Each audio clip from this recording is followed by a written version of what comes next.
Fala pessoal, tudo bom? Sejam muito bem-vindos ao nosso canal, a IoT GoCast. Prazer enorme estar com vocês. A gente está estreando hoje aqui uma produção de conteúdo exclusiva focado em internet das coisas, né, IoT, para você com certeza ter resultados na sua empresa, resultados na sua carreira, resultados no seu negócio.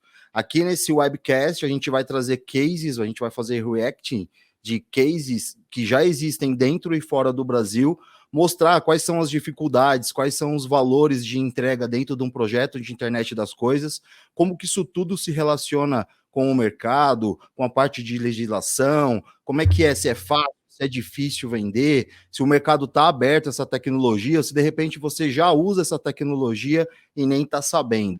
Então, esse webcast aqui é para prover informação para você conseguir performar melhor dentro do mercado de tecnologia. E para estar comigo nesse projeto aqui, a gente está com o Guilherme Poloni. Poloni, muito obrigado pela sua presença. Dispensa apresentações, mas ele vai fazer a apresentação dele agora, pessoal. Obrigado. Obrigado, Murilo, por ter me chamado. Acredito que esse é um projeto muito inovador.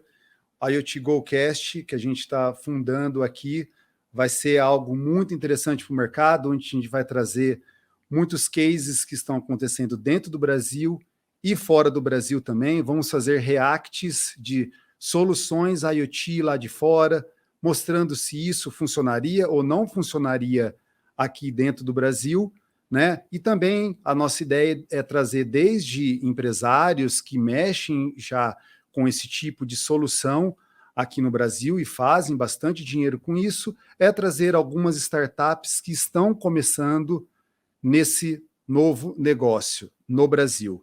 Eu falo de novo porque é realmente novo, não são muitas empresas ainda que estão mexendo com a internet das coisas, mas é um mercado muito promissor.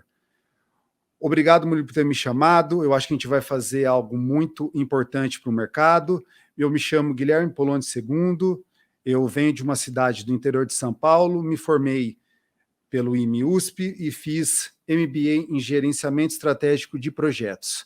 Mas essa é a parte de formação. A minha atuação mesmo, eu iniciei como desenvolvedor em telecomunicação, passei alguns anos desenvolvendo em linguagens de telecomunicação e, por consequência, trabalhei numa multinacional de telefonia, muito conhecida no Brasil, por 16 anos. Iniciei com a parte de desenvolvimento de projetos para a telecom e depois eu fui exatamente para a área de negócio, na área de marketing, tratar com internet das coisas.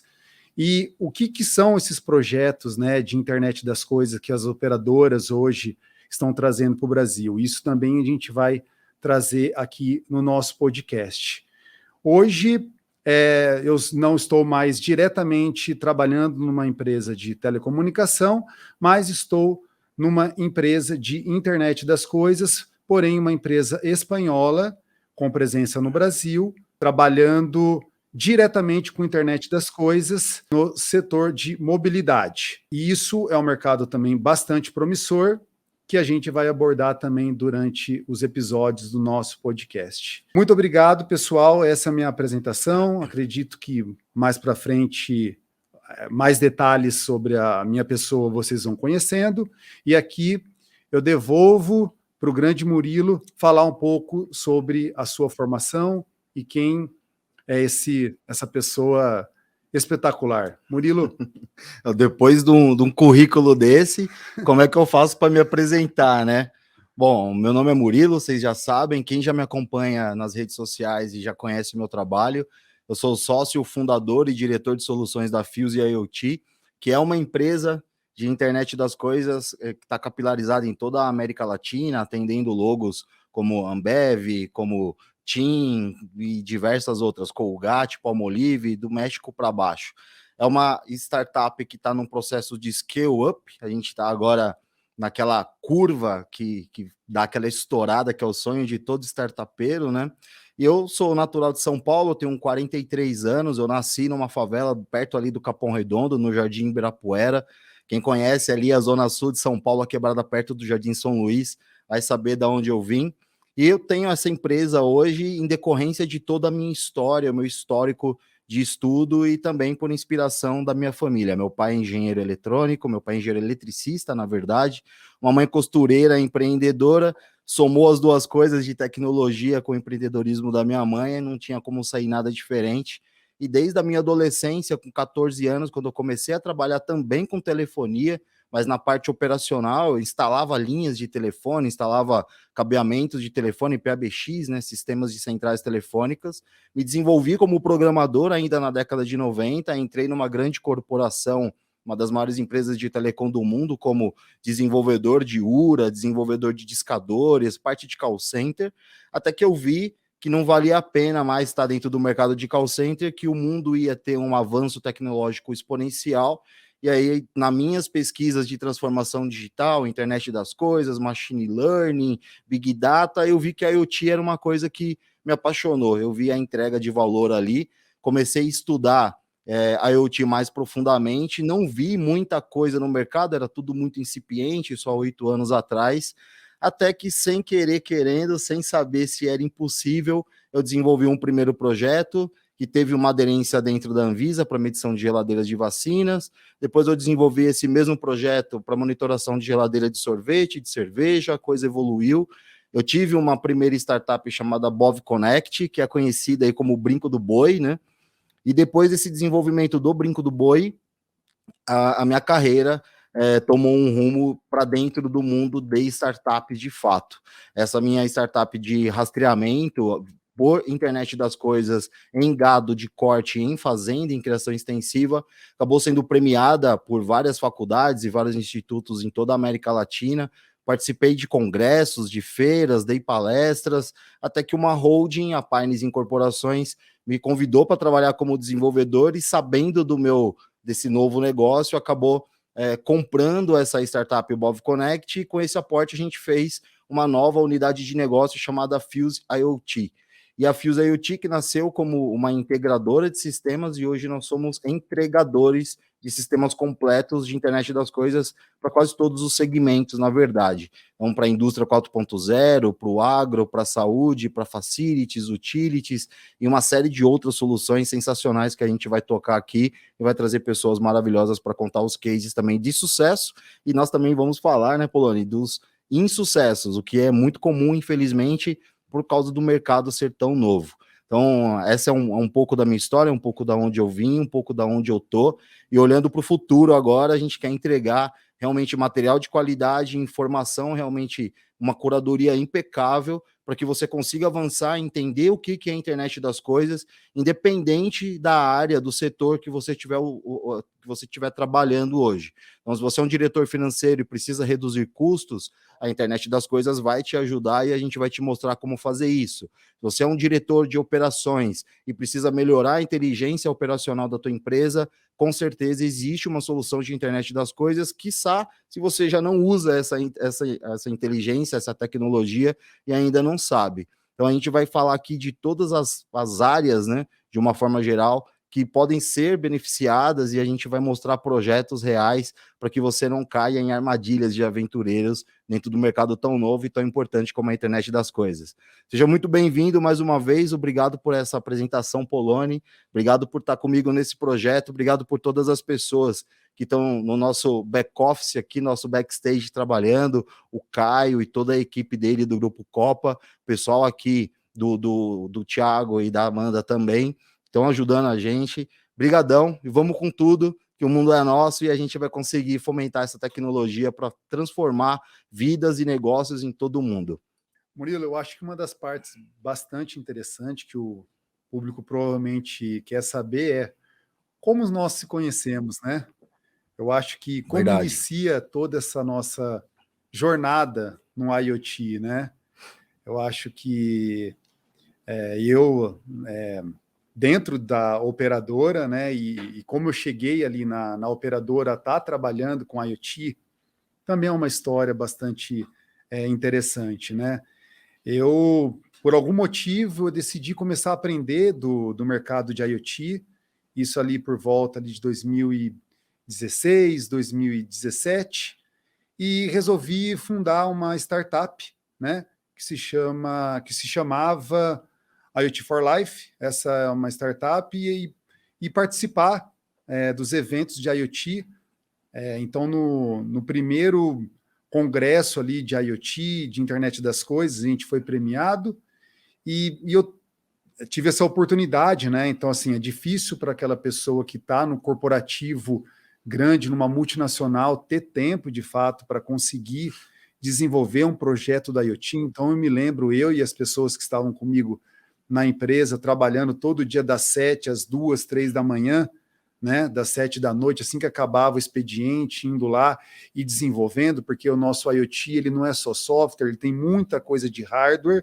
Na minha época ainda, 2015, ali tinha quase nada, era tudo feito realmente na mão. Verdade. Não tinha, hoje já tem um pouco mais de tecnologia, principalmente tecnologia celular, para você conseguir fazer seus dispositivos em IoT, viável, módulos, né, viáveis, também. Exatamente, viáveis. E na época não tinha, então, dali eu fiz essa startup, a gente desenvolveu, começamos a apresentar, até que chegou no momento que teve que ser a decisão entre eu continuar com a minha startup ou continuar na empresa. Eu, por decisão própria, eu preferi, naquele momento, estar continuando com a parte da empresa. Mas a paixão não acabou por aí, porque, na sequência, abriu uma vaga para entrar numa área de IoT dentro da empresa, e aí, dali, eu consegui estar sempre próximo de diversos projetos, que provavelmente a gente vai estar abordando isso durante nossas edições do podcast aqui. Sensacional. E eu lembro muito bem que, numa das vezes que eu estava lá palestrando no Mackenzie, para as pessoas que iriam vir anos depois, acho que talvez 2 anos ou talvez 3 anos depois, uma nova turma de pessoas. Eu estava na plateia. E o Murilo, ele estava na plateia com exatamente com esse projeto do Brinco do Boi. Do Brinco do Boi. E eu fui lá falar, né? Falar um pouco de rede celular, né? De internet das coisas, de uma rede chamada Narrowband IoT, que é importante para quem vai desenvolver projetos de IoT com rede celular. E eu fiz essa palestra e, notoriamente, o público que estava assistindo, tinham bastante pessoas assistindo, praticamente nunca ninguém tinha ouvido sequer falar da palavra, né? Mas mesmo assim a gente continuou avançando, a gente foi conversando, e eu lembro que eu assisti a sua palestra depois que eu desci apresentando isso daí, você subiu para falar um pouco dos projetos. Eu escutei todas as empresas que estavam falando, porque eu estava ali também como uma banca julgadora para saber quem queria ser o novo, né, a pessoa que iria levar o prêmio aquele ano para estar apresentando nas feiras, para levar algo mais já refinado para o mercado. Aqui eu já deixo um agradecimento para o Vidal, que estruturou muito essa parte. Gabriel Marão, ó. Provavelmente a gente vai trazer eles aqui também para falar um pouco de como que tá, o que está acontecendo, porque eu sei que a pandemia, né, trouxe diversas dificuldades, e isso, a gente foi tudo lá, não tinha pandemia, né? Essa pandemia atrapalhou bastante esse projeto que era levar a internet nas coisas ali para as pessoas. Promover networking também entre os players, entre quem já está na área, né? Era bem interessante mesmo. E eu lembro de ter escutado, eu falei assim, é muito bacana essa ideia do brinco. E a sequência eu vou deixar para você falar um pouco como que foi os próximos passos disso daí. A sequência de tudo foi, eu desenvolvi esse brinco sem saber muito das possibilidades, né? Do que podia, do que não podia usar. E na época eu usei uma tecnologia que quem é do mercado de internet das coisas conhece bem, né? Uma tecnologia que hoje está um pouco fragilizada, que chamava Sigfox, né? Eu usei um dispositivo de rastreamento com sinalização Sigfox, eu fiz o meu MVP assim, provei o conceito, pus isso dentro de uma plataforma. Obrigado, Caião. Aqui, ó, foi esse daqui, inclusive, é o original, tá até quebradinho, porque já tá velho, né? Já tá aqui com uns quase 5 anos, tá com histórico e tal. Esse foi o Brinco do Boi, o protótipo, e poxa, deu muito certo. Como eu falei, eu fui para dentro de uma holding e hoje a gente desenvolveu outros projetos voltados para a internet. A gente desenvolveu outros projetos voltados para a indústria, voltado para a cidade, né? Voltado para outras verticais. E o que é engraçado, Polônia, eu não sei se você concorda, é o quão azul é o mar de internet das coisas ainda. Falando um pouco, eu vou te perguntar daqui a pouco, queria saber a tua opinião a respeito, de como é que você enxergou o mercado quando você entrou, a tua trajetória e como você está hoje e como você enxerga o futuro do IoT. E nesse contexto, quando eu comecei a trabalhar com IoT, eu falei, pô, é, vou pesquisar o que é a internet das coisas. Quando eu fui ver, era uma geladeira que pediu leite quando acabava. Era uma cafeteira que fazia o café no horário programado, sabe? Coisas conectadas com a internet que não tinham muito apelo, né? Não tinha muita entrega de valor. Eu falei, pô, por que eu vou querer uma geladeira que pede meu leite, cara? Sabe? Era muito nichado, era muito específico. E aí, quando eu passei a entender que era a tecnologia certa, que só estava no lugar errado, estava sendo utilizado não da forma errada, mas poderia ser utilizado de uma forma melhor, cara, foi aí que o negócio disparou e tudo. E quando eu fui para o mercado e eu parei para olhar e fui para o Google pesquisar, tinha nada, Polônia. Não tinha material, não tinha vídeo, tudo que tinha era de Stanford, era do MIT, era só material em inglês e eu com a precariedade da linguagem ainda. Hoje, graças a Deus, eu já falo inglês, mas na época era o isca sachê, né? Que a gente falava. Então, assim, e foi muito difícil achar um parceiro. Eu não encontrei um parceiro no Brasil para tocar um projeto desse. Eu encontrei na Europa, encontrei nos Estados Unidos e optei por um que estava em Portugal e na Inglaterra. Trouxemos para o Brasil, funcionou, e depois disso, cara, outros projetos sensacionais vieram, mas não tinha ninguém no mercado atuando, tinha muito PowerPoint, tinha muito aventureiro. O cara que pegava um Arduino, uma plaquinha, ligava um sensor e colocava numa plataforma, num dashboard, um Power BI, ele chamava aquilo de internet das coisas. E eu acreditei naquilo muito tempo. Até que eu me juntei a grupos de especialistas, tive uma informação de mais alto nível a respeito da internet das coisas, evoluiu muito os meus projetos, a minha carreira, mas dentro desse contexto de conhecer essas pessoas, eu também vi que nessa comunidade que eu tinha entrado e estava participando, as pessoas também não tinham muita coisa pronta. Era muito, a gente estava conversando agora há pouco, né? Era muito o Eike Batista do IoT, né? Os caras tinham um PowerPoint milionário, tinha um discurso muito bom, mas quando você fala, então manda o hardware para mim que eu vendi seu hardware. Cara, o que eu ouvi de, então, cara, preciso desenvolver tal parte ainda. Então, isso daí é uma POC que eu ainda estou fazendo. E aí eu me desgastei muito com pessoas no mercado, porque eu falei, mas eu fiz uma reunião com você, você mostrou para mim funcionando, agora o que eu vendi, você está falando, cara, e aí?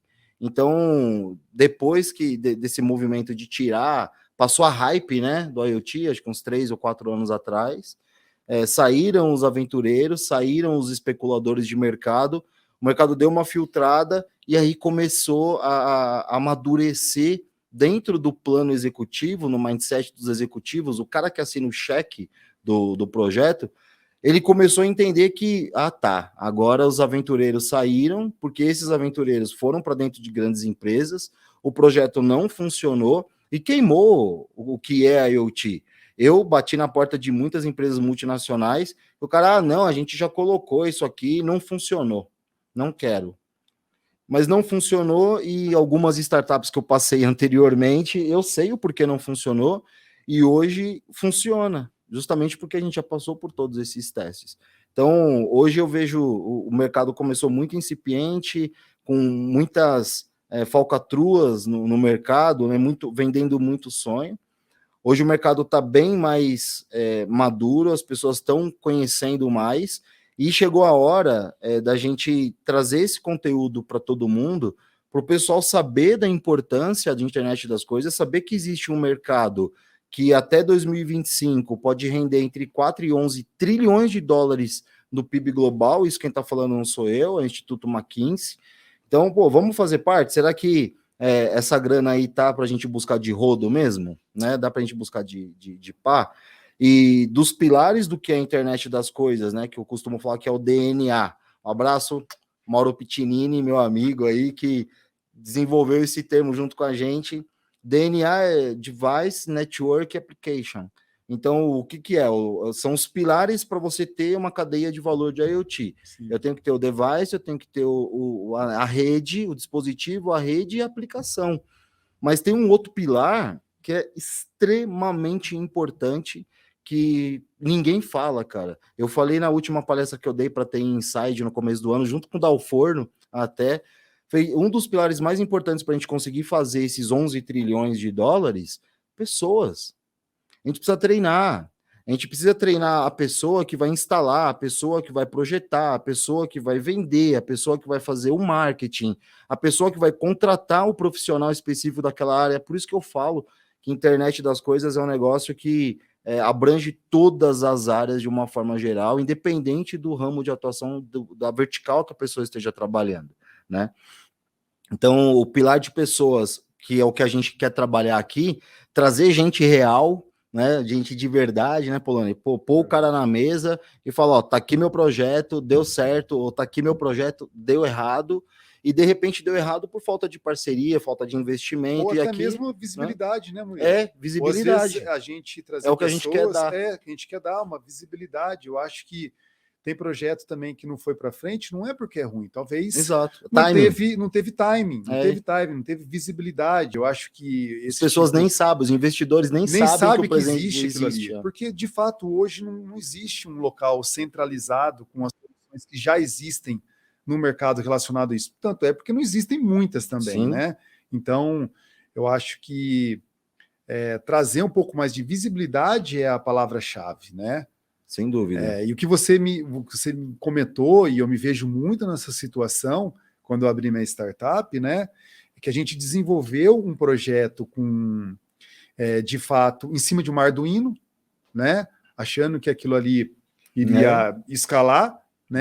Forma Isso mais... é prova de conceito e só, né? Uma prova de conceito, e aqui você coloca diversos sensores que estão aqui, e a gente fez, de fato, uma placa, e a gente viu o tanto que você tem que dividir entre algo que é para você fazer uma prova de conceito, extremamente prova de conceito, e um caso real, porque a gente chegou a instalar, por exemplo, a solução que a gente fez com diversos dispositivos, e instalar isso em algumas regiões de São Paulo. Seria mais ou menos como se fosse uma estação meteorológica, né, com alguns desses sensores, medindo diversos parâmetros climáticos, e a gente espalhou isso daí, mas com uma Arduino rodando tudo isso daí.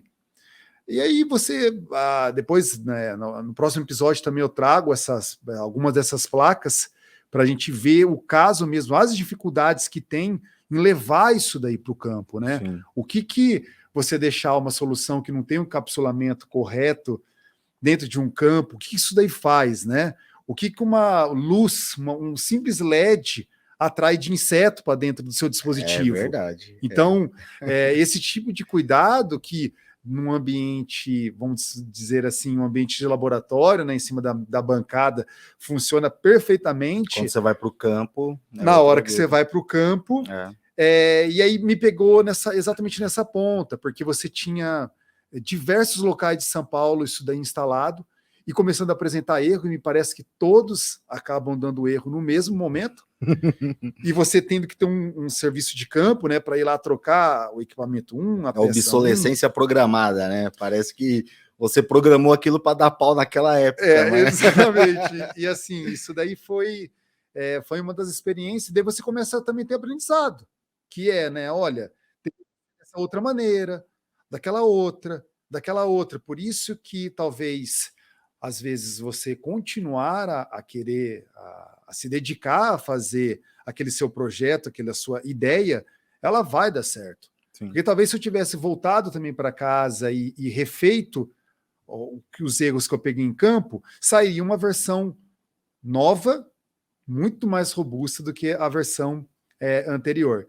Mas, de fato, fazer sobre uma Arduino é mais algo para deixar numa bancada. Eu tenho cases conhecidos, eu trabalhei numa startup, por exemplo, que insistia em usar Raspberry. Insistia. Eu briguei muito, né, lá dentro, assim, até Cheguei muitas vezes sem inconveniente, porque, cara, eu era apaixonado pelo tema, pelo projeto, por tudo, e eu sabia que com Raspberry aquilo não ia escalar. E mais do que isso, a gente sabe hoje no mercado de IoT, hardware não escala, né? O que escala de verdade é software. Então, hoje eu dou mentoria para várias startups de IoT em outros segmentos do mercado. Ontem mesmo eu estava dando uma mentoria e o pessoal chegou com um hardware feito em Arduino, né? Usando Arduino não, usando uma Node MCU, um ESP32. Cara, o projeto legal, fenomenal, mas vocês não vão fazer isso com uma Node MCU. Vocês vão ter que montar uma placa, uma PCB, vai ter que ter Anatel, vai ter que ter em metro, vai ter que ter homologação das operadoras, se você escolher uma operadora de celular, você vai ter que usar um hardware específico se você for usar LoRa, se você for usar Sigfox, se você for usar Wi-Fi, cara, existem uma série de nuances que você precisa levar em consideração no seu projeto. Aí quem são esses caras que estão montando o trabalho? São todos desenvolvedores. Eles não têm conhecimento de hardware, de PCB. E nem de depois, né? Depois de feito, como fazer para legalizar o seu equipamento. Legalizar e quando tiver instalado, como dar manutenção no seu. Como operar, né? Como operar isso. Assim, eu fiz a pergunta, eu falei, gente, só para eu saber com quem eu estou falando aqui, em que nível que a gente está de conhecimento. É só uma pergunta, na humildade, né? Vocês sabem o que é BOM? Aí um olhou para o outro, não. Eu falei, então... Esquece, vocês não vão fazer hardware, esquece. Já existe um hardware pronto na China, com certeza absoluta, que faz a mesma coisa e vai custar, cara, assim, peanuts perto do que você vai ter que fazer para desenvolver o projeto, homologar e tracionar isso no mercado. Fora estoque, segurança, depreciação. O que você me trouxe é exatamente isso. A gente fez em torno de 10 placas. Daí imagina você com Arduino eu fiz como se fosse um shield que você coloca em cima do Arduino. Isso, é isso que diversos componentes instalados. Cara, para você fazer a soldagem de tudo isso daí na mão, sabe? E dar manutenção e garantir de fato que as trilhas estão corretas. Não tem então, como. assim, não tem como. A maneira correta, eu acho que é o que a gente vai trazer também aqui, né? De você. Como é que você inicia, de fato, um projeto disso daí? Com quem que você tem que falar para trazer, para fazer algo disso daí? Como que eu, talvez, compro de fora? Eu sei aonde que se compra, aonde que se pesquisa. Exatamente. Esses valores são bastante interessantes para trazer, né? Uma coisa eu falo, pessoal, assim, para quem vai mexer com IoT, principalmente as camadas de device, eu acho que é muito importante ter um pouco do domínio do inglês, porque inevitavelmente você vai falar com chinês. Não tem jeito. Você vai comprar coisa de lá e chinês provavelmente vai ser um pouco mais difícil de aprender. Mas assim, o inglês é essencial para estar conseguindo conversar com essas empresas que provavelmente vão estar na China. Tem outros lugares também espalhados pelo mundo, mas um grande local para você pesquisar é na China, porque além de já ser fácil de você adquirir, existe um marketplace para você consultar se aquilo existe. Né? Exato, confirmar. Eu já vi casos assim de comprar componente na China, chegar aqui pedra de sabão. Né? Então, acontece também, tem que tomar cuidado. E assim, não é que a gente está querendo colocar dificuldade, para você ter uma empresa de IoT, você tem que ser engenheiro. Não. Mas você precisa saber que aquilo que você não sabe fazer, você precisa delegar, terceirizar e não focar nisso. Então, uma empresa que tem 3 desenvolvedores de software, querer fazer hardware, cara, foca no software. É nisso que você é bom. O hardware, se você for agnóstico a ele, tem centenas espalhados pelo mundo para você usar onde você quiser, né? É um hardware nacional que está homologado na Anatel. Você vendeu o software, cara, vai rodar no seu software. Você vendeu uma solução na Europa, você vai usar um hardware homologado na Europa. Você não tem esse custo, essa operação. O que você trouxe também, nem sempre, porque está lá fora, às vezes, dependendo do tamanho da operação, essa empresa que está lá fora, ela quer vir para o Brasil. Exato. E trazer o hardware para o Brasil e fazer todas as certificações para estar entrando dentro do Brasil com esse hardware dela também. Aconteceu isso com a gente, com a Fuse. Sim. A Fuse virou representante de uma startup israelense, também tá nos Estados Unidos, eu posso falar, é público, é a Augury. Eles fazem predição de manutenção, predição de falhas em máquinas, condições de saúde de uma máquina. Então, pelo padrão de vibração e alguma coleta de outras variáveis, a gente consegue fazer predição de falhas para evitar downtime dentro de indústria 4.0, por exemplo. Eles nunca iam conseguir chegar aqui no Brasil se eles não tivessem entrado via Fuse IoT. E eu estou falando isso porque a gente precisou ter equipe para ir instalar em campo. Essa equipe que instala em campo não é qualquer equipe. Esses caras falam inglês e espanhol, porque a gente atende a América Latina inteira. Então, eu estou no México fazendo uma instalação na Mondelez, por exemplo, como eu fui, o suporte é em inglês. Então, você tem que falar espanhol para estar lá conversando com o cliente, você tem que falar inglês para poder falar com o cara. Isso que você falou tem total sentido. Então, não é que você precisa ser um engenheiro e você precisa falar inglês para você estar no mercado de IoT. Mas para você conseguir performar, e não só em IoT, mas em qualquer outra área, com a excelência que é vendida, né? Você precisa ter essas expertises, você precisa ter esse amadurecimento de mercado. E isso que a gente ainda nem falou de go-to-market, né? Depois que você tem uma puta de uma solução legal, depois que sua solução é robusta, confiável, é escalável, tá. E como é que você vai para o mercado? Como é que você vai fazer a tua marca? Como é que você vai precificar isso? Benchmark? Você vai ter que ter um pitch para buscar investidor? Como é que você vai fazer?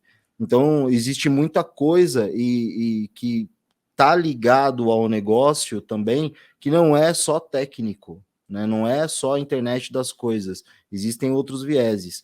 Um dos erros, acho que eu queria que você falasse a respeito também, eu vi muita startup de IoT no Brasil, e é um erro que startupeiro apaixonado comete, que eu corrijo nas minhas mentorias.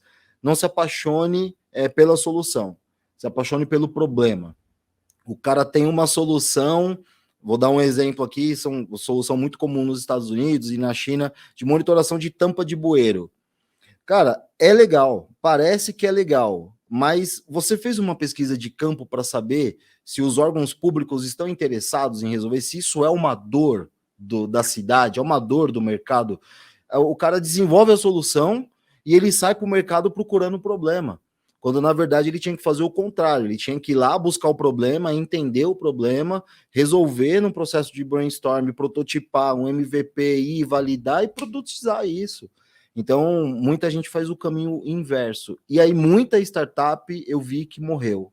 Muita startup que recebeu aportes milionários de IoT, hoje você entra, não tem mais nada. Então, o cara não existe. Por quê? Ele focou, ele se apaixonou pela solução dele, ele conseguiu convencer um investidor que há 5 anos não tinha experiência nenhuma nisso, e hoje está todo mundo reclamando. A SoftBank está diminuindo o tamanho dos aportes. As aceleradoras, a Bossa Nova, as Venture Capitals estão mais rígidas, mais restritas.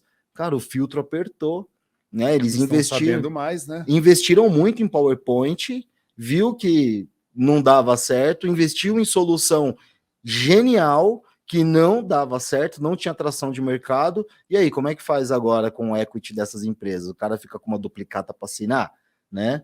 Então, é muito complicado ver o mercado se desenvolvendo na contramão do que o mercado realmente precisa. E isso muitas vezes angustia que a gente que está, né, olhando daqui de cima, vendo as startups nascer. Eu sou investidor, você é investidor também. Então, quando a gente olha para um negócio, a gente olha não somente para a ideia do cara, mas a gente olha também para o futuro, né? Para a futurabilidade desse cara, né? Qual que é o tanto de tempo que esse cara vai durar no mercado, né? O LTV dele, né? Sim. Onde que tá? É o que a gente estava falando. Hoje eu não faria uma solução em Arduino e colocar isso para rodar, mas nunca. Sim, em cima de uma bancada para você validar, mostrar se aquilo ali vai resolver aquela dor. Exato. Mas depois disso daí, eu não entraria com isso daí. Outra, né? Um dos pontos, já colocando para quem vai mexer com Wi-Fi, né? A minha solução, que quando eu abri, era com Wi-Fi, trazendo uma informação bastante importante. O Wi-Fi, quando você vai direto com Wi-Fi e não quer usar uma rede que daí é da sua solução entregando para o cliente, e sim somente uma rede de Wi-Fi, o que acaba acontecendo? Essa outra pessoa, ela troca a senha do Wi-Fi dela, aí a sua solução, que não tem nada a ver com a fábrica, com a indústria, cai. De uma hora para outra, esqueci de pagar 15 dias, porque para ele ele foi viajar e esqueceu, e aí você criou um irrigador na casa da pessoa que conecta via um Wi-Fi, e aí nessa hora ele volta, tá tudo sem nada, mas você lembrou que a sua solução inteira roda dependente de um Wi-Fi. Então, assim, pessoal, muito cuidado na construção de Wi-Fi, de soluções com Wi-Fi, porque no final é você deixando o core do seu negócio, né, com responsabilidade de um terceiro, seja ele qual for. Então, eu acho que isso é bastante, e eu com certeza eu iria mudar. Se eu fosse fazer uma versão nova do hardware, eu já colocaria sobre uma rede que eu tenho domínio sobre essa rede. Porque durante a operacionalização disso tudo, eu recebi muito chamado, não está conectando. Aí na hora que você começa a ver, você estava dando suporte do modem de Wi-Fi da pessoa. Ensinando o cara a configurar o roteador. Isso nem é a sua tarefa, não né? tem nada a ver, cara, nada a ver. Você pode voltar de novo aquela senha anterior ou criar uma nova URL, um novo usuário, para você ter alguma coisa nova, mas essa daqui específica tinha que ser só para esse equipamento. Exato. Então, tem uma... Falando um pouco de arquitetura de internet das coisas, é um outro erro que eu vejo que o mercado comete, muita startup, muita empresa comete, a gente vai trazer executivo aqui que vai falar isso. O cara, ele quer um projeto de IoT, aí ele acha que ele tem que cobrir a fábrica dele toda com Bluetooth, com sinalização Bluetooth, porque ele viu um device Bluetooth. Ele esquece que existem vários outros tipos de conectividade e que, de repente, a mais indicada para ele não é Bluetooth, é LoRa. Ou, de repente, a mais indicada para ele é a rede pública. Na Fuse, como a gente trabalha muito com indústria 4.0 e com ambientes remotos, a gente não tem muitos projetos em rede pública. A nossa rede pública é a borda, é a internet que sai para fora, né? No pleonasmo, né? Do sai para fora. Mas as redes são todas privadas. Então, muito comum a gente estar dentro de uma fábrica, por exemplo, ou de um ambiente, de uma agência de banco, por exemplo, que a gente precisa usar Wi-Fi, Bluetooth, LoRa, Zigbee, precisa usar um monte de tecnologia, porque dentro do processo fabril existe embaralhamento de sinal, interferência, é outra coisa que as pessoas... E os concentradores, né? Ele não suporta, ele tem uma quantidade que ele suporta de device, de transmissão de dados, aí de segurança. A pessoa vai escalando com Bluetooth, né? Aqui, para quem não conhece o termo, a gente vai chamar mais de... Se chamar de BLE, normalmente BLE que a gente vai estar falando é de Bluetooth Low Energy, né? Então, a gente chama de... Bastante vezes a gente vai acabar falando BLE, né? Então, o BLE em si, ele tem os concentradores suportam uma quantidade X de... E são poucos. São poucos. São 20 devices por gate. Aí ele começa a escalar, daqui a pouco, mas já não está reconhecendo mais. Exatamente. Pois é. E aí você vai ter que... Você não pensou antes nisso tudo, e agora você vai ter que trocar a solução inteira ou manter até esse tamanho. Exato. Daqui você não passa. Exato. Então, ter que ficar bastante esperto, né, com qual é a solução correta que você vai estar levando lá na ponta. Sem dúvida. Então, quem está ali já desenvolvendo o projeto, se ele não conhece nem a dor ainda, provavelmente ele só quer resolver, mas ele não sabe qual é a tecnologia correta, Exato. O que ele tem que usar. Ele vai usar uma tecnologia em 4G, por exemplo, né, de telefonia. Mista, privada e pública, né? Pública. É um rastreador que dentro da fábrica rastreia lá dentro e fora, em outro estado, vai rastrear também, Isso. Né? Ele vai ter que usar, por exemplo, uma tecnologia que ele vai ter que conectar além do Brasil em alguma coisa externa ao Brasil. Exatamente. Então ele precisa, de fato, quando ele senta, e aí ele precisa estar junto com a empresa, com aquela dor, para fazer um bom mapeamento de requisito. Então, de fato, não é só você ir lá e sair fazendo qualquer dispositivo que você acha que vai vender. Porque provavelmente quando você chegar lá, a pessoa vai customizar tanto que vai virar um novo dispositivo. Exato. Tem uma outra coisa muito importante dentro do mercado também de internet das coisas, que a pessoa só sabe quando ela vai para lá. É a surpresinha, né? Mas todo mundo acha, eu escrevi um artigo no LinkedIn sobre isso, e todo mundo acha que a IoT é acender e apagar a luz, é a plaquinha que liga e desliga, né? Quando na verdade é a plaquinha, quando a gente está falando de um projeto de IoT, cara, é isso daqui, né? A placa, o software, o hardware. E por que eu estou falando isso? Essa ficha caiu em mim quando eu estive no México fazendo a instalação do sistema da Mondelez. Que a gente fez no Distrito Industrial de Salinas, gigantesca planta, e também em Monterrey. Cara, quando eu cheguei lá, eu precisei tirar 12 certificações de trabalho em altura, trabalhos perigosos, ferramentas perigosas, trabalho com eletricidade, espaço confinado. Eu tive que tirar um monte de certificações para eu poder entrar na fábrica. Tive que fazer medir pressão, eletrocefalograma, um monte de teste que eles fazem para saber se você está apto a trabalhar em altura, em ambiente confinado, fazem teste psicotécnico. E o cara que está desenvolvendo uma solução na bancada, ele não tem ideia de quem está indo lá instalar num ambiente desse. O cara está dentro de um bueiro, instalando o dispositivo, entendeu? E nesse bueiro passa corrosivo, passa barata, passa rato, tem um monte de coisa que pode acontecer. Né? E também parte de metais, talvez. Com certeza. Né? E quando eu estava lá dentro da Mondelez, quando eu recebi o kit de EPI, só ficou a bolinha do olho para fora. Aí você começa a pensar, agora como que eu vou enxergar o que eu vou instalar, né? Eu tenho fotos, eu vou colocar uma foto para vocês verem como que eu tava lá no México. Só ficou a bolinha do meu olho para fora, assim. Eu estava dentro do ambiente de uma indústria alimentícia. Não pode ter um pelinho, um cílios do seu olho, se cair lá, já é contaminação para tudo. Então, é muito rígido o controle. E eu falei, gente, o trabalho que eu vou fazer é de 5 minutos. Eu vou lá colar o negócio que já está configurado. Mas você vai ter que pôr essa roupa. E aí, quando eu coloquei essa roupa, que eu fui colocar dentro da área, que era a área de fornos, né, de que assa os biscoitos da Oreo, né, tô falando um monte de marca aqui, não estamos ganhando royalties com isso, coloca seu logo aqui.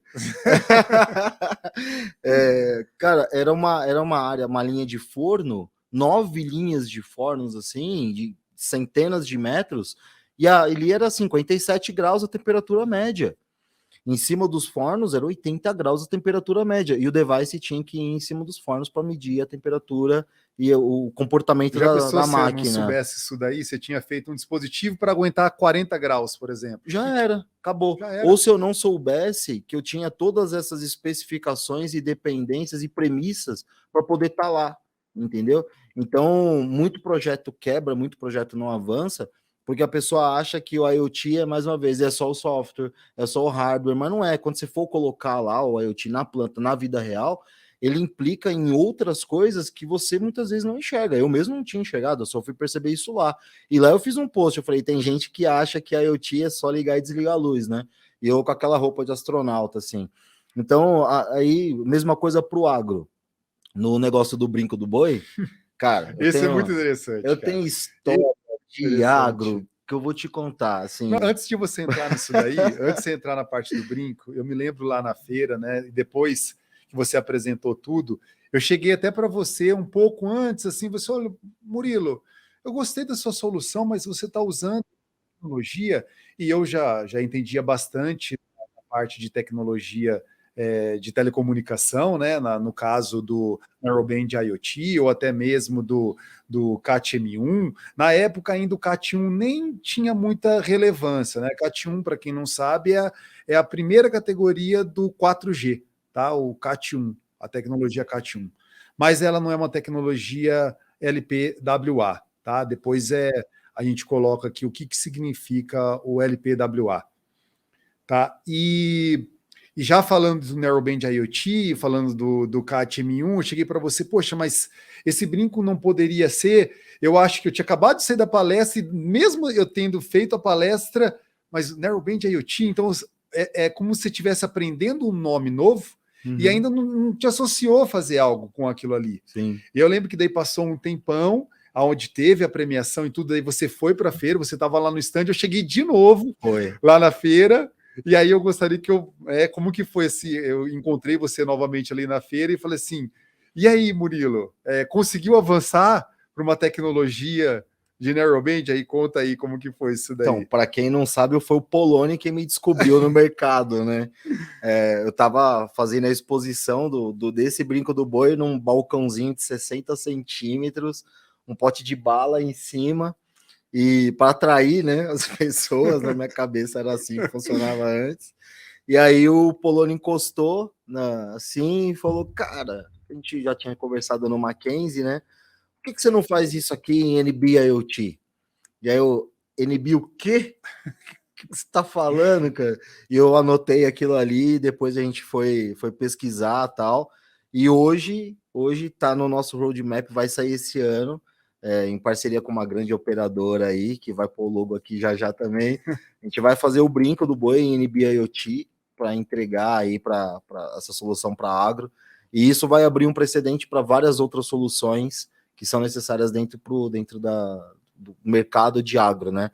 Não só rastrear boi, mas ter o rastreamento geral, assim, de tudo que foi equipamento, pessoas, insumos. Cara, o meu sonho é chegar numa churrascaria, pegar o menu, assim, ter um QR Code, eu baixar esse QR Code, eu saber quem foi o boi, qual que é a fazenda, quanto tempo esse boi foi abatido, se essa fazenda está cumprindo os requisitos legais de bem-estar do animal, qual que é a pegada de carbono dela. Imagina, cara, a entrega de valor que você não ia ter de você ter a tua carne rastreada desde a cria, recria, engorda, confinamento, abate e distribuição.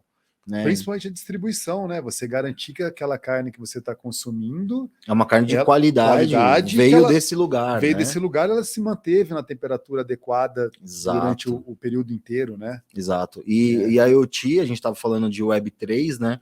A IoT não vai escapar disso, não tem como, são os smart contracts. Então, cara, a gente vou dar um exemplo para quem não entendeu o que é, assim, quando você faz uma compra de carne, por exemplo, no frigorífico, essa carne ela é transportada até você e durante esse transporte, infelizmente, muitos dos proprietários de carretas, para economizar energia, para economizar tudo, os caras desligam o freezer e eles ligam, isso era uma dor que as empresas contam pra gente, eles ligam o freezer do caminhão, tipo, faltando 2 horas para chegar no lugar, eles ligam de novo, e aí, quando o inspetor recebe a carga e verifica a temperatura, tá ok. Mas ele veio 10 horas com o freezer desligado. Tem muito supermercado, padaria, centro de distribuição que infelizmente tem essa prática também. Trabalha-se durante o dia, à noite eles desligam o freezer e só liga no outro dia para economizar energia. Então, você que já pegou um sorvete de alguma marca, quando você abriu, tinha gelo dentro do sorvete? Esse freezer foi desligado à noite. O dono tá lá, ou o sorvete estava deformado, esse freezer está sendo desligado à noite para economizar energia. Você abre o sorvete está parecendo gelo. Por que isso acontece? Porque no processo de descongelamento, o açúcar expulsa a água de dentro do sorvete. Então a água condensa dentro da embalagem e congela de novo quando o cara liga lá e fica sorvete com gelo. Então, se no tipo de monitoração de geladeira, de caminhão, que a gente está rastreando esse caminhão, sabe onde ele está, quem é o motorista, a velocidade que ele está, se ele está na melhor rota, e qual que é a temperatura daquele freezer. Aquela porta do freezer está fechado. A gente faz um contrato em blockchain e meu sistema fica olhando, abriu a porta do caminhão sem ter chegado no destino, o contrato está rompido. Murilo, acho que você tocando nesse assunto, eu acho que nada mais interessante do que a gente trazer aqui, né, uma empresa que hoje já faz um serviço de monitoramento de rastreamento de cadeia de frio. Rastreamento de cadeia de frios, etc. A gente conhece bastante gente. Não vamos falar aqui do nome da empresa. Exato. Mas eu acho que fica aqui uma ideia dessa empresa trazer, de fato, o case dela já funcionando, e eu sei que funciona e funciona muito bem, né, para a gente já mostrar, de fato, o valor disso daí na cadeia, né? Sem dúvida. Então, é muito interessante. Você tocou num assunto muito importante e para ver que hoje, aqui no Brasil, tecnologia do Brasil, hardware feito aqui no Brasil, já consegue fazer algo Sim. desse jeito. Agora, voltando ao que a gente conversou bem no começo aqui do nosso podcast, né? Que é o quê? Será que essa empresa trouxe a visibilidade do que ela está fazendo para o mercado Exato. absorver aquela Tá fazendo tecnologia? quietinha, Ou está né? fazendo quietinho, porque talvez se o mercado absorver muito, eu não consigo produzir aquela quantidade? Vamos trazer eles aqui para falar, Sim, né? Como sim. que está o projeto lá, como que isso daí está avançando, o que eles veem do mercado aí para 2023, né? 2024. Sem dúvida, sem dúvida. E quando a gente fala de cadeia de frio e a gente começa a ligar, eu tenho ligar os pontos, né? Eu tenho a mania de falar que indústria, quando a gente fala de indústria 4.0, para mim a maioria das coisas é indústria.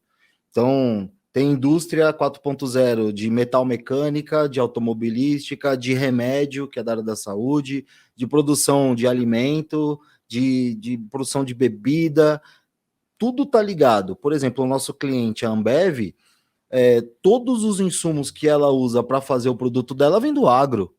Então, como é que eu consigo separar a indústria 4.0 da indústria do agro? É tudo indústria 4.0. E quando a gente teve essa sacada na empresa, foi quando a gente falou, cara, é só adaptar a solução para aquele nicho de mercado. A solução é a mesma. A mesma solução que mede geladeira de temperatura, a temperatura da geladeira do sorvete, é a mesma que mede a vacina do coronavírus. Só que a diferença é que uma segue uma legislação aplicada à Anvisa, voltada para medicamentos, e outra segue uma legislação da Anvisa aplicada para alimentação. Mas a solução em si é a mesma, e a entrega de valor é a mesma, que é proteger aquele insumo, proteger aquele material. E quando eu estava falando para você das implicações que são trabalhar com a internet das coisas, né? Falando de geladeira, por exemplo, quando eu tive com um projeto de medição de geladeira, de sorvete e de cerveja, qual que era a dor do nosso cliente? Roubo de freezer. Por incrível que pareça, o freezer fica incomodado. Por exemplo, a pessoa abriu uma padaria. Na abertura da padaria, ela recebeu um freezer de sorvete, né? O sorvete que está ali estocado, está tudo em consignação, vamos dizer assim, né? Depois vem a pessoa, pega quantos vendeu, paga, e o freezer é da empresa. Só que a pessoa fechou essa padaria e foi embora. Você acha que ela devolveu o freezer? Não devolveu o freezer. Então tem E aonde que muito. está esse freezer, né? E aonde que está E esse aonde que freezer? está esse Né? freezer? Muita reclamação no saque desse produtor de sorvete, por exemplo, ou quem é que nunca tomou uma cerveja choca, né? Porque o freezer foi desligado, aí recebe muita reclamação porque o cliente devolve o sorvete, o cliente devolve o alimento que ele está consumindo ali, e isso gera prejuízo. Então, a partir do momento que você consegue saber se aonde o seu freezer está, se ele está ligado, mantendo a qualidade do teu produto, e se ele está desligado, aonde ele está? Será que ele já Aonde não, ele tá? aonde já não foi retirado do local? E aí a gente Quantas vezes, né, quantas vezes abriu a porta daquele, é importante né? saber, se for para vacinas, então, quanto tempo a porta ficou aberta Isso. e qual foi o tamanho da fragilidade como é que eu posso falar? Na depreciação, em detrimento da qualidade da temperatura que estava dentro Sim. daquele E equipamento. será que não traz um pouco mais de valor você ter a certeza de você ir para um local que você tem a garantia que aquela cerveja ou o que for, ela ficou o período inteiro resfriado da maneira correta? Sim. Será que não tem um pouco mais de valor? Olha, já colocando um case aqui, né? Para trazer aí para o mercado. Será que você, hoje, quantos bares existem em São Paulo? Quantos estabelecimentos que né, possuem parte de alimentar, né? Sem dúvida. Então, que vai ter que reservar alimentos dentro, né? Você saber que você vai no estabelecimento e você poder, por exemplo, consultar que a geladeira onde fica esses insumos, etc., não foi desligada em momento nenhum. Exatamente. Há talvez uma segurança, não que é garantido, mas pelo menos há uma segurança maior, né? Que você vai estar indo num estabelecimento que preservou aquela qualidade. Exatamente. Você não vai perder tempo de ir em tal lugar e tomar a sua cerveja choca ou comer alguma carne, alguma coisa que não estava tão Exato, adequada para o adequada para o consumo. consumo. É isso mesmo. Então, com certeza, isso daí é um case que pode ajudar bastante. Hoje está numa era de fazer aplicativos, né? Você interligar esse tipo de aplicativo com algum outro aplicativo e trazer um valor novo para a sociedade, eu acho que é algo bem interessante também, né? Não, sem dúvida. E falando disso, mais uma vez, olhando para o projeto de uma forma geral, tem vandalismo, tem má utilização. E aí, mais uma vez, voltando, quando o cara quer desenvolver o hardware, ele tem que pensar nisso. Você falou uma palavra aí de encapsulamento. Cara, na hora me veio um case aqui de uma startup que fez um sistema de telemetria, né, de cadeia de frio usando o Raspberry. E o equipamento dele ficava exatamente em cima do baú do caminhão. Praticamente quase que ao mesmo tempo também, né? Como você falou, obsolescência programada, os devices começaram a travar, começou a dar problema, porque ele fez com uma Raspberry. Então, o caminhão, 8 horas de sol em cima na estrada, o equipamento não aguentou. E por quê? Não é só porque não tinha um encapsulamento correto. O equipamento não foi feito para aquilo, é protótipo, não é produto, né? E esse encapsulamento de resistir à água, resistir à sujeira, igual você falou do inseto, e quando você falou que a luz dentro do device chama um inseto, cara, no agro, uma das companhias de energia do Espírito Santo nos procurou e conversando com o dono da energia, da concessionária de energia, ele queria fazer a medição remota de pontos remotos, onde ele tinha que mandar um leiturista. Então ele tinha que medir, tem um frigorífico no interior, e ele tinha que fazer a medição de energia naquele local. Então toda vez tinha que mandar um leiturista de picape, 2 horas de estrada de terra para chegar lá para medir e pegar lá para poder mandar a conta de luz, né, para a fazenda em específico. Quantas vezes eu ouvi casos que o leiturista chegou e ele não conseguiu descer do carro porque ele teve que correr de cachorro. Ele não conseguiu fazer a leitura. E ele contava essas histórias pra gente, a gente ria, mas era uma dor dele. Pô, teve uma outra vez que ele foi fazer a medição, o leiturista foi fazer a medição, quando ele abriu a caixa de luz para ver o medidor, tinha uma colmeia de vespa lá, e o cara saiu todo picado, entendeu? Além de toda a dificuldade de ser remoto, então o cara queria uma medição de telemetria que enviasse os dados da medição sem ele ter que mandar ninguém lá. Sim. Então, isso economizaria recurso para ele e evitaria que a pessoa passasse por uma situação degradante, né? De ter que sair correndo de cachorro, ter que sair correndo de abelha.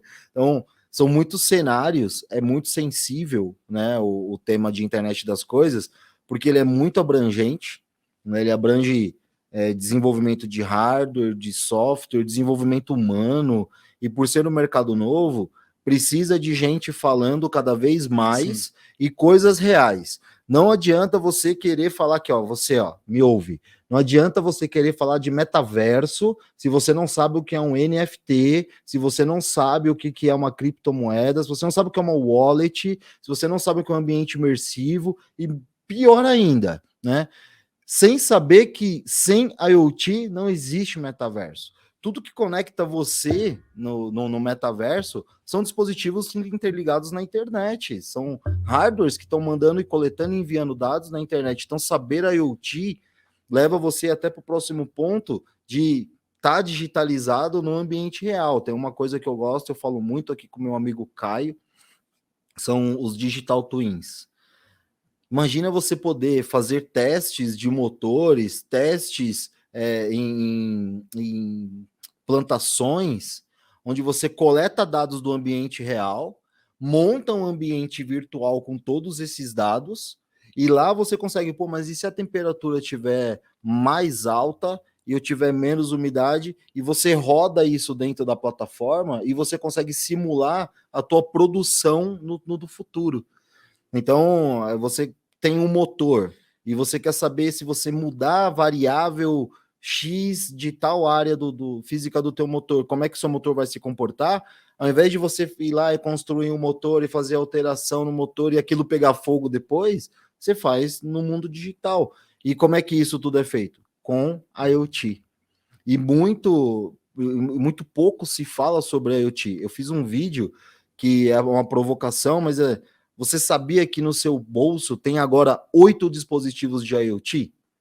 E o nosso celular nada mais é do que isso. Tem sensor de luz, tem câmera, tem microfone, tem alto-falante, tem o GPS, tem giroscópio, tem acelerômetro, tem Tem umas empresas por aí que até perceberam isso, né? Porque você começa a falar e começa a aparecer umas propagandas, talvez no seu celular, sabe? Exato. Eu acho que eles já perceberam que... Você tá falando e o celular responde, eu não entendi.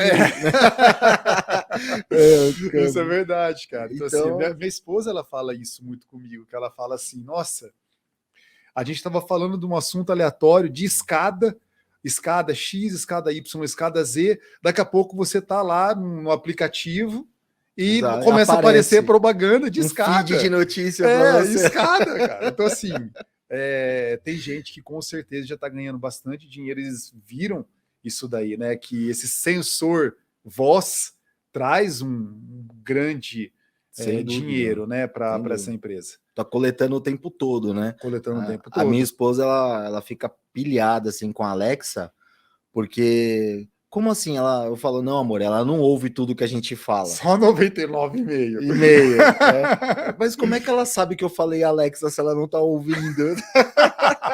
Aí ferrou, né? Tá, cara, tá ouvindo. Não tem como. Só a Siri tá ouvindo, a Alexa tá ouvindo. Se você contar uma piada, todo mundo vai rir. É verdade. Mas é bem isso. Deixa eu te fazer uma pergunta, cara. Como um executivo de carreira, eu sou um cara de startup, então eu estou muito acostumado a fazer toda essa trilha, né, de olhar o problema, desenvolver o produto, testar, ter aderência, errou, falhou, próximo. E vai de novo, errou, falhou, próximo. No mundo corporativo a gente não tem tanto estômago assim, né, para ficar errando e gastando budget, e o patrão também não tem, falar saco, né, não tem também tanta paciência para, e aí, cara, quando é que isso daí vai dar certo? Quando é que isso daí vai dar certo? Eu, numa startup, eu sofro uma pressão dos meus investidores, dos meus sócios, mas no mundo corporativo, quando eu trabalhava no mundo corporativo, era muito pior. O projeto tinha time, tinha reunião, tinha kickoff, um monte de gente envolvida e vários perfis. Como que você vê o mercado se desenvolvendo de IoT, não partindo de uma startup, que a gente está falando de protótipo, Raspberry, Arduino, como você vê assim, profissionalmente, corporativamente, Murilão? Tá indo para esse lugar aqui, é desse jeito que o mercado corporativo está se movimentando? Murilo, uma excelente pergunta. Eu acho, talvez, que essa pergunta poderia ficar para o nosso segundo episódio. Tá? Aí já dá uma palhinha. Eu vou dar uma pequena palhinha nisso daí. Porque a gente ainda tem que voltar no tema, que foi uma das primeiras perguntas nossa, que era da parte como que eu vejo o mercado do passado, o mercado de agora, e um pouquinho do mercado do futuro. Pode responder, né? Dentro do viés corporativo. No viés corporativo, o que acontece, né? As grandes empresas, ela normalmente ela tem muito mais áreas do que uma pequena empresa, né?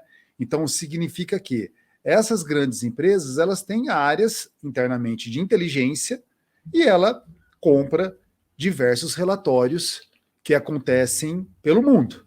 Gartner, né? McKinsey, Forrester, tudo com relatório. Existe uma área específica para isso daí, para saber, primeiramente, aonde que tem dinheiro nesse mercado todo, né?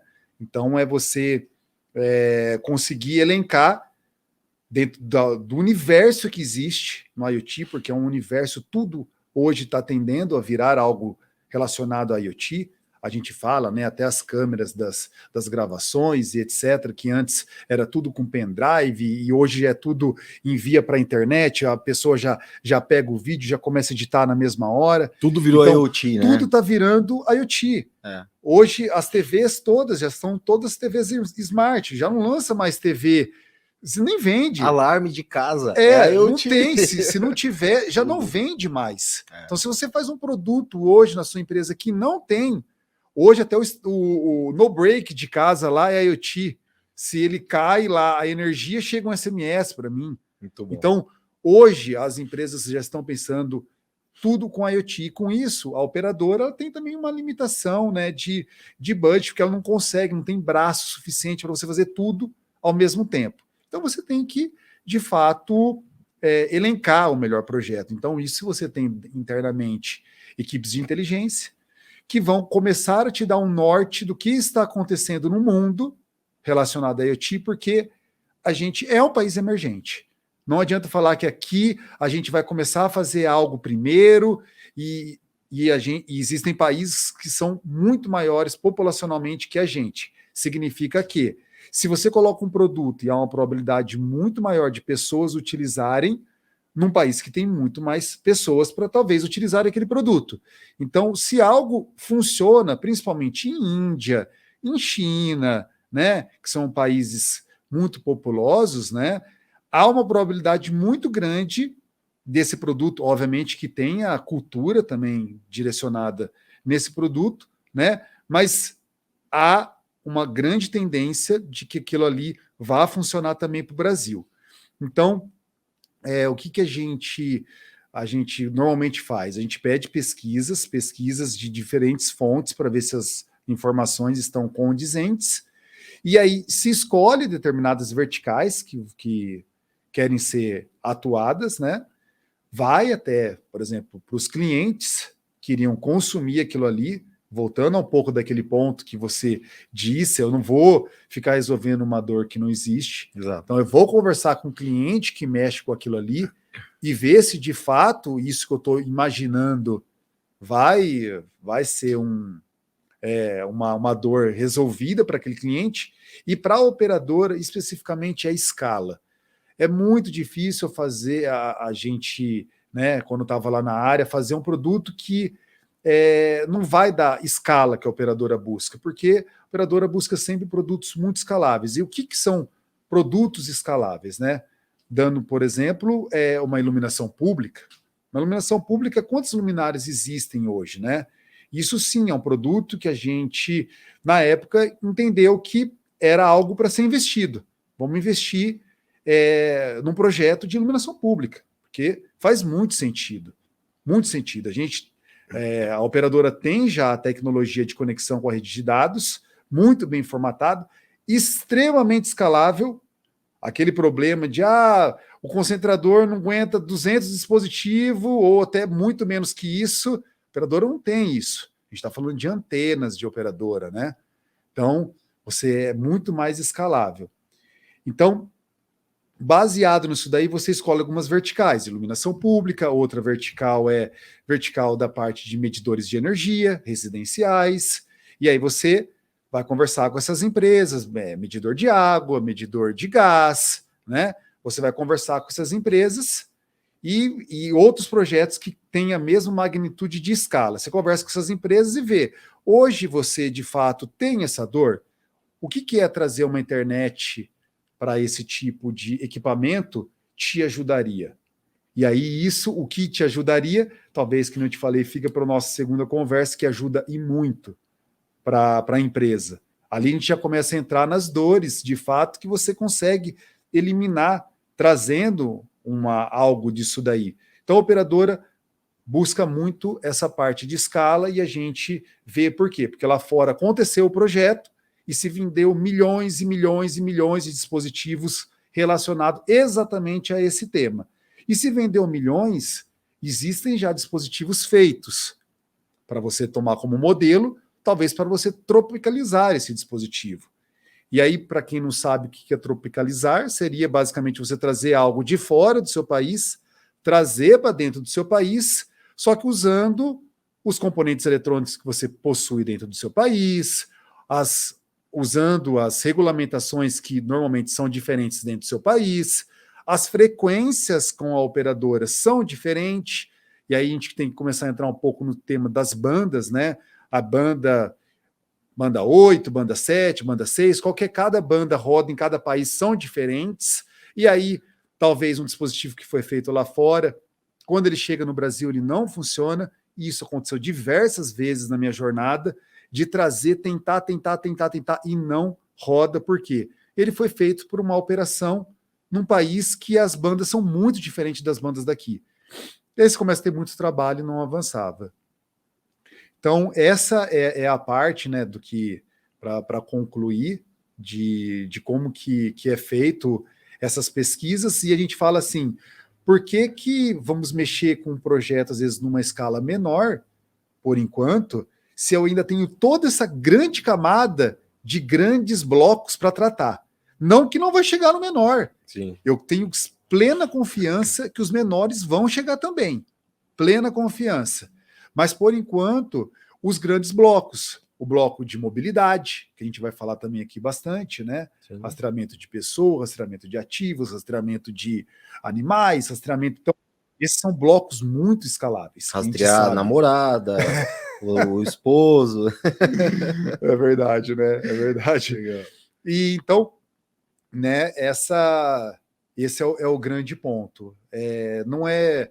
A gente até teria tempo para fazer a pesquisa, só que é melhor para uma operadora, ou o que for uma grande empresa, contratar algo de mercado para ter uma noção e já chegar para o cliente. Olha, lá fora está acontecendo, já existe, olha aqui. Então, meio que a sua prova de conceito, você já eliminou. Você sabe que vai dar certo.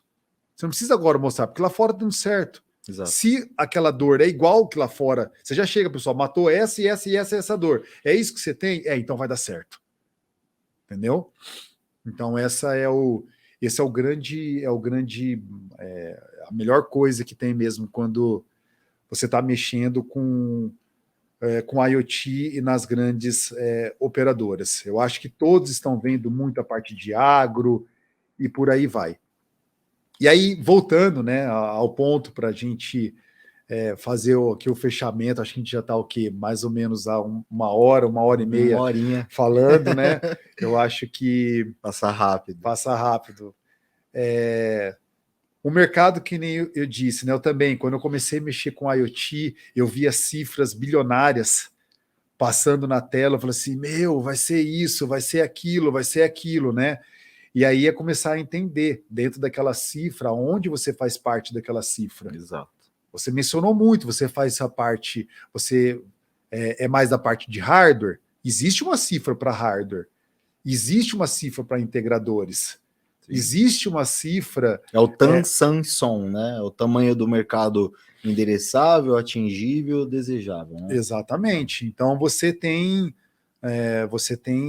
de fato... você tem uma fatia para cada um dos locais que você pode atingir. E aí você tem que saber aonde você está e aonde você quer pegar. A minha não recomendação é você querer abraçar tudo. Você querer abraçar tudo, ser o cara do software e também ser o cara do hardware e também ser o cara que integra, o cara... Começa a ser muita coisa. É igual vertical, né? O cara que quer uma solução e faz tudo. Você atinge qual vertical? As 4 do plano internacional, do plano nacional de IoT. Faço agro, faço saúde, faço indústria e faço cidades. Você vai acabar não sabendo fazer nenhum. Não faz, desculpa, né? Não faz. Então, você não faz.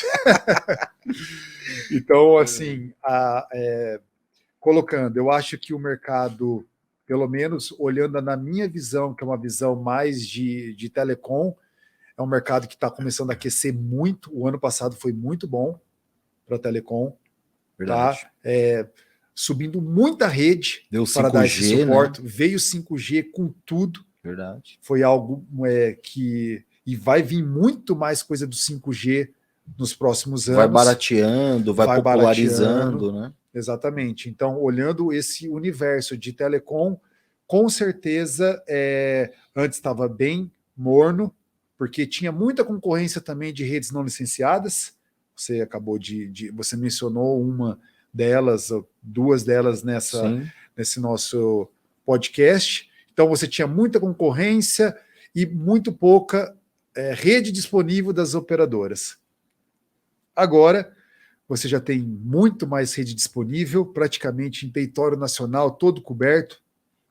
Tudo que sobe já sobe com Narrowband IoT. Algumas operadoras já sobem também com CAT-M1, dependendo da solução, vai melhor com CAT-M1. Pessoal, não se preocupe com esses termos, que é bastante técnico agora no começo, mas acredito que aos poucos a gente vai pontuando o que é cada um desses temas para ficar mais simples para quem ainda não é do mercado.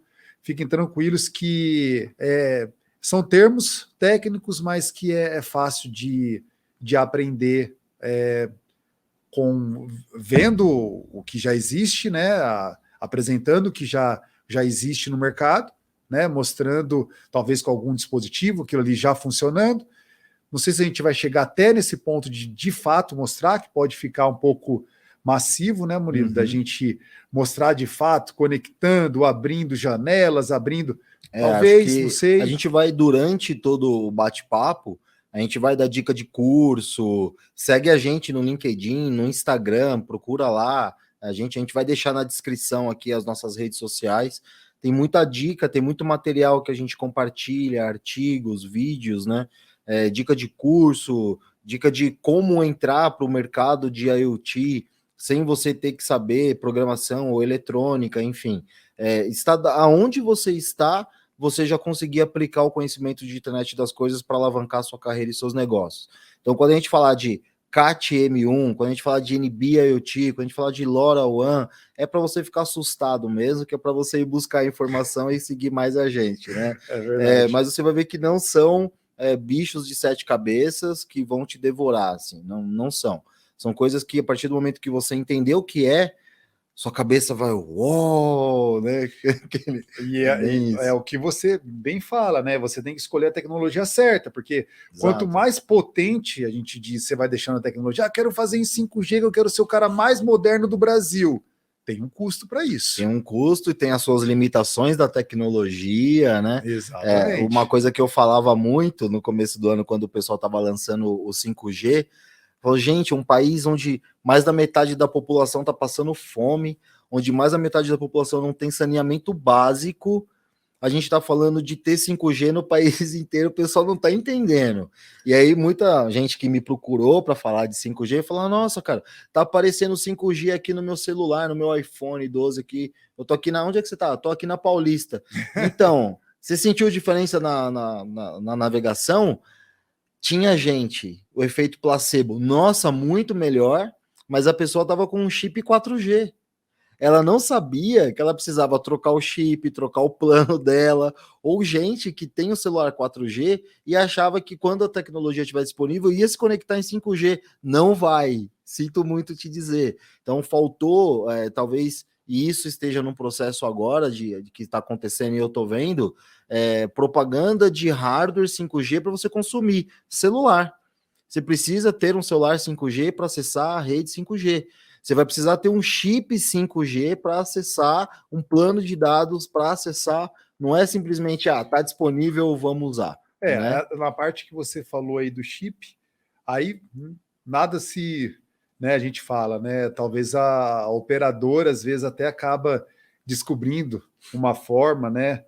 E aí trazer aqui, talvez, pessoas de fato da direção da operadora para ver como que eles estão lidando com esse tema, né? Ou lidando com o tema de vai ser necessário trocar o chip, o meu chip anterior realmente funciona, não funciona, conseguir alguma solução mais moderna de rede, porque talvez até dá trabalho, mas talvez dê. Vai ter que redesenvolver um monte de coisa, né? Mas talvez dê. Aí vai do empenho, nada melhor do que alguém, de fato, do setor da parte de engenharia de rede, eu conheço muitas dessas pessoas, trazer às vezes aqui para conversar um pouco também, para falar, né, que de fato isso, conectividade tem tudo a ver com a IoT, que é a vertical, né, que a gente estava falando, uma das frentes é a conectividade. A conectividade talvez ela é o principal, porque sem ela você não faz nada. Não trafega. Você não trafega. Internet das coisas. É o I, cara. Não fica só as coisas. Fica só as coisas. Então, vai ser bastante importante abordar esse tema. Né? Muito bom. Então, assim, vejo que estavam morno no passado, com o 5G e várias empresas de telecom subindo redes para o agronegócio, redes para a indústria, esquentou bastante, e eu vejo que para o futuro, muito mais. Por quê? Porque o habilitador está feito, a internet está feita. Aí agora vai de você buscar soluções para entregar sobre essa internet que já vai estar pronta para você. A operadora fez o trabalho de construir o alicerce para você desenvolver o seu negócio, né? Então, essa é a minha visão que eu tenho aí. O que você acha dessa visão? Perfeito, estamos alinhadíssimos. São visões, uma visão corporativa e uma visão mais de startup, assim, e o que é interessante, eu tenho percebido durante a nossa conversa aqui, são os touch points, né? Então, cara, tem muita coisa que é do viés corporativo que a gente faz no mundo da startup, e isso mostra para mim o amadurecimento dos negócios vindos desde uma startup. Então, estamos cada vez menos com aventureiros, que nem eu já falei, especuladores, e com pessoas reais, com soluções reais, com visão de negócio para fazer a coisa acontecer. Isso tem sido muito interessante, com certeza, no futuro muito próximo, isso vai ter uma escala muito gigantesca. A gente vai ver muita gente, muito player bom de internet das coisas, inclusive já tem muita gente que faz internet das coisas e não sabe, muita empresa que já é de internet das coisas e não faz ideia que é o que ela já faz, ela chama de telemetria, por exemplo, né? E é só agregar um valor ali, dar um ajuste numa vírgula dentro da arquitetura, que aquilo dá uma explosão, né, Poloni, gigantesca. Eu vejo muito no Agro Soluções, silos de grãos, por exemplo, e galpões de criação de frangos. Cara, já tá tudo lá, a tecnologia de aeração, de monitoração de gases e tal, mas é offline. A pessoa que instalou, a empresa que instalou a tecnologia não se preocupou em colocar isso na nuvem. Ou, se ela colocou na nuvem, é muito comum estar no Excel do Google Drive, tá num dashboard que, cara, não tem alertas, tem que ter alguém olhando. Então é só ajustar, né, o foco daquela telemetria para o conceito de internet das coisas, pôr mais inteligência, pôr análise de dados em cima, cruzamentos, predição, externos, cruzar os dados, entendeu? Mais inteligência, que todo mundo tem muito a ganhar. E acho que é isso que a gente veio fazer aqui nesse podcast, né? Então, você que tem uma empresa, você que tem uma startup, você que é gestor e tá entendendo que a internet das coisas pode te ajudar, segue a gente, entre em contato, porque com certeza a gente vai apontar para você uma solução que vai te ajudar. E dentro de todo esse conteúdo aqui que a gente vai passar, você vai conseguir aprender muito. E mais do que isso, além de aprender e absorver, aplicar esse conhecimento, né? Porque não adianta você ler um livro e não colocar em prática aquilo que você leu. Então é bem isso o que a gente quer fazer também. Então, Poloni, para finalizar, né, com o nosso pessoal, prazer imenso poder falar daquilo que a gente ama, daquilo que a gente gosta para as pessoas e falar disso com verdade, falar disso sabendo o que a gente está falando, aquela história matar a cobra e mostrar o pau, né? Matar a cobra e mostrar a cobra morta, né? De verdade, assim. Então, poder falar dos nossos cases, contar as nossas histórias para encorajar empresários, executivos, startupeiros, empreendedores, estudantes, para vocês saberem que, sim, existe um mercado muito grande, muito robusto, muito rico, tem muito dinheiro na mesa do mercado de IoT e ainda é um mercado muito incipiente, é um mercado muito novo. E a gente está aqui para trazer essa informação para que você tire o máximo de proveito possível, né, Poloni? Com certeza, Murilo. Abaixo, o Caio vai colocar para a gente, né, Caio, as descrições dos tópicos, talvez a gente já fazer uma abreviação dos temas que a gente abordou aqui nesse podcast de hoje, e a gente vai colocar também as informações para entrar em contato com a gente, o que tem de fato acontecendo no mercado, vai estar tudo, vai estar nessa, a gente vai estar disponibilizando um site para vocês estarem acessando, e ali dentro vai ter as informações das empresas que vão estar passando aqui, as pessoas, o controle dos episódios, o que vai estar sendo falado em cada episódio. Tá, pessoal? Eu acho que, para mim, eu estou extremamente feliz, estou muito contente com esse primeiro dia nosso aqui. Também muito obrigado feliz. pelo convite para a gente começar algo novo, né? Algo que vai trazer um pouco de conteúdo e que vai, com certeza, agregar bastante valor para o mercado em médio prazo, curto prazo e longo prazo. Isso vai trazer bastante resultado. Pessoal, se vocês gostaram, Deixe os comentários também, fazendo um favor, tá? Se inscreva no canal, se vocês gostarem também. Deixa aquele apoio, né, pra gente. Deixa o joinha com aquele gente. Joia. Isso aí. E para a gente entender se o conteúdo ficou legal para vocês, esse formato, se o que a gente está levando, que a gente vai levar para vocês nos próximos episódios é algo interessante para vocês estarem aprendendo também, que eu acho que esse é o termômetro, né, Murilo? A gente tem bastante experiência, eu mais de 20 anos, você também, sobre esse tipo de tema, e nada mais importante do que ver o que o nosso público está querendo escutar, né? Exatamente. Eu acho que esse é um primeiro, talvez os próximos a gente traga já um pouco mais de informação também de imagens, conteúdos de imagem. Para tangibilizar. Tangibilizar, né? E a gente pode falar o que deu nesse seu... O que deu o brinco do boi. O que deu o brinco do boi. Então, começou aí, parou e agora tá retomando. Pra onde será que vai, né? Mas é isso aí. Pessoal, reforçando o que o Pony falou, deixa seu like, ativa as notificações, segue a gente nas mídias sociais. Você que gostou desse conteúdo, compartilha com as pessoas que você acha que essa informação é importante. Fica de olho que a gente está postando muita coisa pelo LinkedIn, pelo Instagram, aqui pelo YouTube, no TikTok, em todas as mídias sociais, para que mais gente tenha acesso a esse tipo de conteúdo. E eu gostaria de fazer um convite para você que é empresário, você que tem uma solução de internet das coisas, e você quiser vir mostrar a sua solução para que todo o mercado veja, você é muito bem-vindo. Entre em contato com a gente vai ter o maior prazer de receber você aqui para você mostrar a sua empresa, para você mostrar o seu projeto, mostrar os seus resultados, e se você também tiver interesse em querer saber mais e depois vir aparecer aqui, entre em contato com a gente, tá bom? Obrigado, pessoal, por esse podcast. Obrigado Grupo Copa, Caio, Amanda. Obrigado, Tiagão. Obrigado a todo mundo. Obrigado a Fuse IoT, nossa patrocinadora oficial. E a gente vai falar de outros cases mais no próximo episódio. Até a próxima. Valeu, pessoal.